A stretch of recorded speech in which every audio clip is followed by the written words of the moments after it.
مرزا شاہد احمد آباد بھارت، السلام علیکم۔ ہم آپ کے ممنون ہیں کہ آپ نے ہماری ویب سائٹ ahlsunnat.net پر یاد فرمایا۔ آپ کے 2 سوال موصول ہوئے، جواب حاضر۔ آپ نے پہلی بات یہ پوچھی کہ اگر دعائے قنوت یاد نہ ہو تو کون سی دعا پڑھنی چاہیے۔ دیکھیے، اگر آپ کو دعائے قنوت یاد نہ ہو تو آپ یہ دعا بھی اگر پڑھنے، ربنا آتنا فی الدنیا حسنۃ وفی الآخرۃ حسنۃ وقنا عذاب النار، تب بھی نماز وتر جو ہے وہ ادا ہو جائے گی۔ بلکہ یہاں تک کہ فرما دیا گیا کہ اگر کسی آدمی کو کوئی اور دعا نہ بھی آتی ہو تو صرف اتنا کہہ دے اللہم اغفر لی یا رب اغفر لی کہہ کر بھی وہ اپنی نماز پڑھ سکتا ہے، اور یہ اس سے قنوت جو ہے وہ ادا ہو جائے گا۔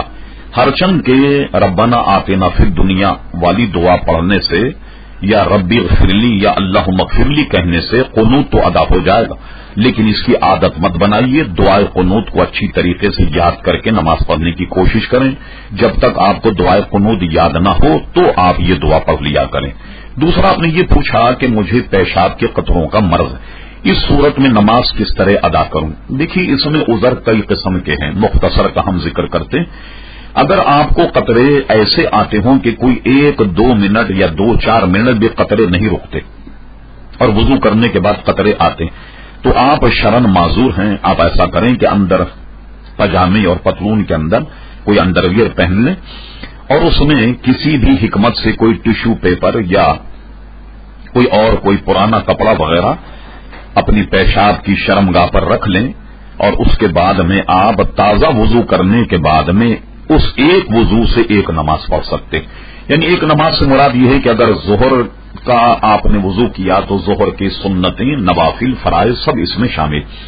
اسی طرح کوئی ایک نماز آپ ایک وضو سے پڑھ سکتے ہیں۔ اصل میں اگر کوئی آپ نے نماز پڑھی اس وضو سے مغرب کی نماز نہیں ہوگی، یہ اس صورت میں ہے کہ جبکہ آپ کے قطرے رکتے ہی نہیں۔ بسا اوقات لوگوں کو ایسا مرض ہوتا ہے کہ 15-20 منٹ یا 10 منٹ تک قطرے رک جاتے ہیں، تو ایسی صورت میں آپ معذور نہیں ہیں۔ ایسی صورت میں آپ یہ کریں گے کہ پیشاب کرنے کے بعد کچھ دیر انتظار کیجیے، جب قطرے بند ہو جائیں، 10-12 منٹ کا بھی آپ کو وقت مل جائے تو آپ فوراً کوئی تہبند وغیرہ باندھ کر استنجا کریں، اور اس صورت میں بڑی عجلت کے ساتھ میں اپنی نماز پاکی کی حالت ہی میں پورا کرنے کی کوشش